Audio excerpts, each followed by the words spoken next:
Je tiens à remercier avant les organisateurs de TEDx Rabat qui m'ont donné cette opportunité d'être parmi vous et de partager mon rêve. Mon rêve, c'est plutôt mon projet, c'est les 7 sommets au féminin. Ce projet consiste à faire l'ascension du plus haut sommet de chacun des 7 continents du monde. Permettez-moi, avant de vous expliquer plus mon rêve, revenir aux sources. C'est pourquoi ce rêve-là. Donc, à l'âge de 14 ans, j'ai participé en colonie de vacances. J'étais participante. Voilà, on était à Ain Kharzouza.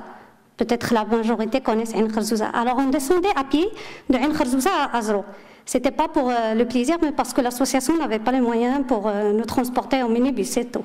Donc, comme ils disent en arabe, parce que c'était ça, la première fois que je découvre que la marche dans la nature, faire un peu la montagne, c'était ça.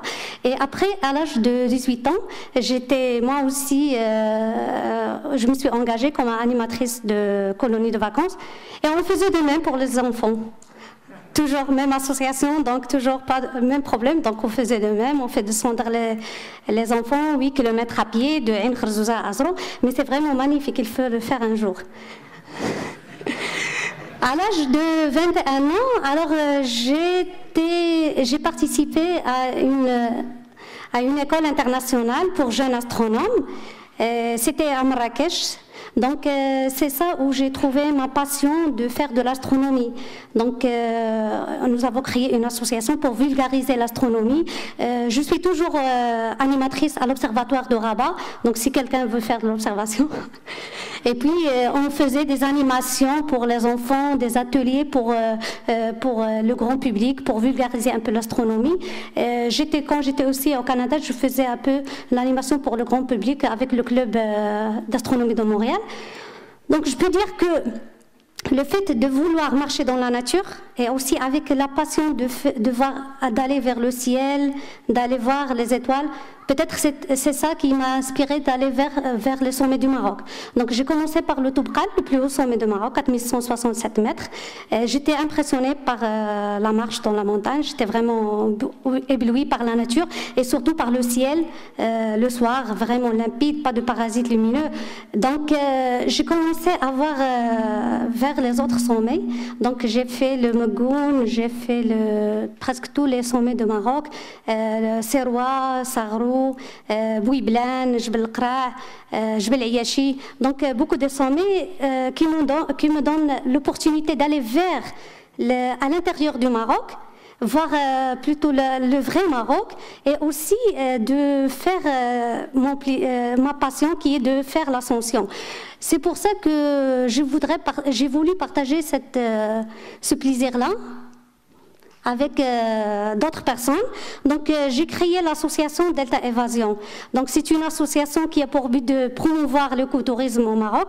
C'est une occasion d'amener les gens, découvrir c'est quoi la marche, la randonnée, aussi de leur montrer un autre type de tourisme qui est le tourisme solidaire, partagé avec la population locale, mais aussi c'est une occasion pour nous d'aller vers la population locale, de partager avec eux nos moments de plaisir en faisant des animations, des actions sociales aussi. Donc c'est un tourisme solidaire qui voilà. On ne faisait pas seulement de la randonnée, mais on faisait aussi de rafting.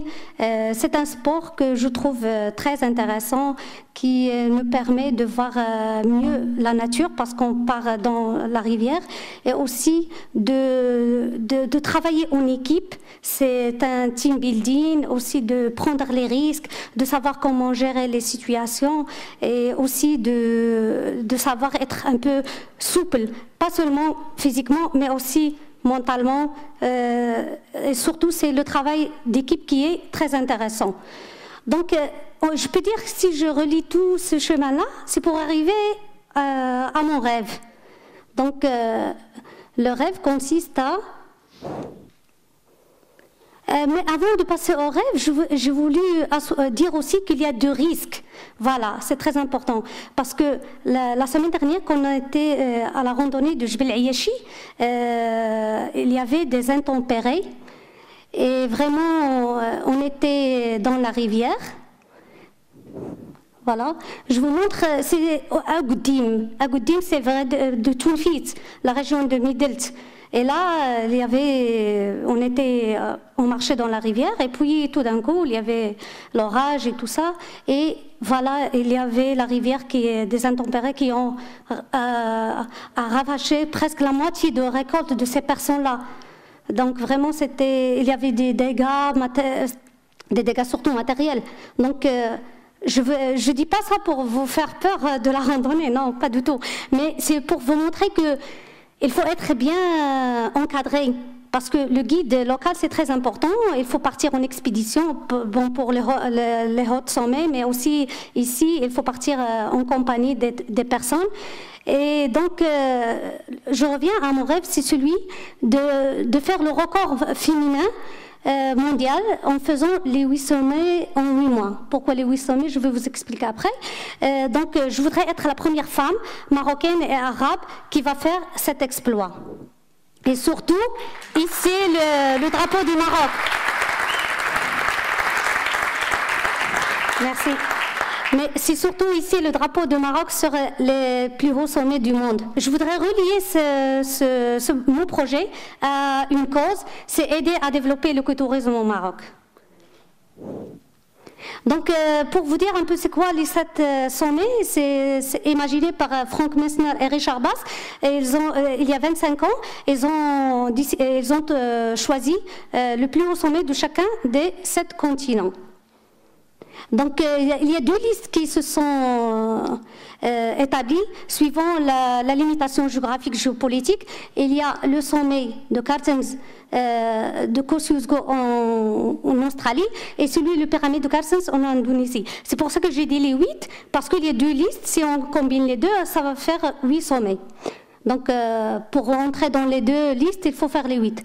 Le premier sommet est celui si on part par le plus bas, c'est 2228, le mont Kosciuszko en Australie. Après, il vient le pyramide de Carstens qui est en Indonésie. Et puis, donc, ça fait le 2e sommet, mais c'est celui où il y a le polémique entre les 2. La difficulté dans le pyramide de Carstens, c'est qu'il faut vraiment avoir des expériences de l'escalade. Il faut partir en la Nouvelle-Guinée. Puis, il y a l'île Bruce, c'est le plus haut sommet de l'Europe. Puis, il y a le Kilimandjaro, c'est le plus haut sommet de l'Afrique. Et vient après le massif de Vincennes, c'est que la difficulté est dans l'Antarctique, donc il faut vraiment avoir l'expédition pour partir et il faut rester pendant presque 20 jours en Antarctique. Vous savez c'est quoi? C'est moins 40, moins 50 degrés. Donc c'est comme là, traîner avec vous, tout ça. Et il y a encore celui de Denali en Alaska. C'est un sommet sa difficulté réside dans, bien sûr, ça vient après l'Everest parce que c'est très froid aussi et c'est très dur. Il faut porter avec vous tout le package et savoir apprendre un peu de ski. Le plus haut sommet, c'est l'Everest. C'est 8840, donc c'est le plus haut sommet du monde. Il faut bien se préparer avant et il faut apprendre bien sur l'alpinisme, l'escalade et tout. Avoir le bon moral pour ne pas se geler parce que tout se gèle. Même le dentifrice, il se gèle. Donc, espérons que le moral ne se gèle pas. Donc, il faut rester deux mois. C'est pas évident, 2 mois dans ces conditions. Je vous fais voyager un peu pour voir les 7 sommets du monde. Donc, ça y est, vous les avez fait. Pour revenir vers les statistiques, on voit que chez les hommes, 274 hommes qui l'ont fait. Il y a beaucoup des alpinistes qui aiment faire ce ce challenge qui est très difficile. Bon, il y a 178 ans qu'ils l'ont fait avec le pyramide de Carstens. Un seul homme arabe, c'est un Kuwaitien qui l'a fait. Pour chez les femmes, c'est 37 femmes qui ont fait les deux listes, dont 21 femmes avec la pyramide Carstens, et il n'y a aucune femme arabe. Donc je voudrais être la première. Yes, I did it. Merci. Donc pour réaliser le projet, il faut avoir des moyens et des qualités. Les moyens, il faut acheter bien sûr les équipements nécessaires, c'est question de vie ou mort. Et puis faire une formation, bien sûr. Et faire la formation nécessaire parce qu'il faut partir en alpinisme, faire de l'alpinisme, l'escalade, ces choses qui n'existent pas ici au Maroc. Donc, aller ailleurs pour les faire. Il faut avoir de très bonnes conditions et bien sûr des moyens financiers. Et pour les qualités, il faut être vraiment persévérant, avoir de l'endurance, la patience, être 2 mois dans la montagne pour monter tout petit à petit et attendre si les conditions climatiques le permettent ou pas.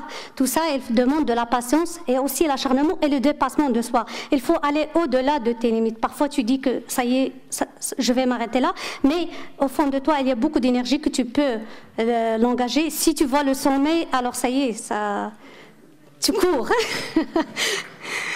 Donc l'aventure a déjà commencé le 2 mars 2011.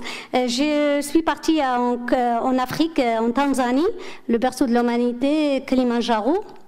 Donc c'était une occasion pour moi de rencontrer la population locale, de voir les tribus Maasai, de voir les glaciers qui datent des millions d'années et qui sont en train de disparaître à cause du réchauffement climatique. Ils disent que d'ici 2020, elles vont disparaître. Donc, de ceux qui veulent aller le voir avant 2020.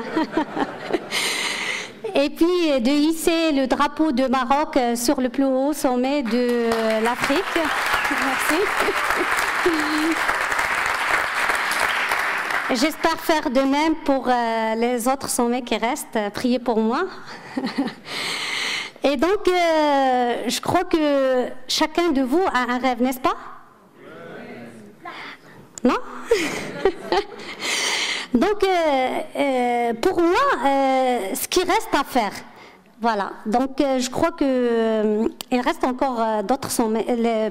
Il reste encore les autres sommets. Donc, je suis en train de préparer mon planning. J'ai déjà fait un planning. Et je suis en train de faire un peu de formation sur l'alpinisme et l'escalade. D'ailleurs, au mois de juillet, je vais aller au Mont Blanc pour un stage. Et là, faire aussi le sommet de Mont Blanc. Et aussi de chercher des sponsors pour mon projet, parce qu'il coûte très cher. Et donc, c'est ça le plan, acheter bien sûr les équipements nécessaires. Donc, pour ceux qui y croient en le rêve, je voudrais leur inspirer que vous pouvez réaliser votre rêve. Il faut vraiment y croire. Il faut y parler avec votre entourage, parce que parfois, quand on parle à quelqu'un, on trouve quelqu'un qui peut nous aider. Alors, ne pas dire mon rêve c'est fou, je ne peux pas le réaliser, non. Il faut vraiment en croire.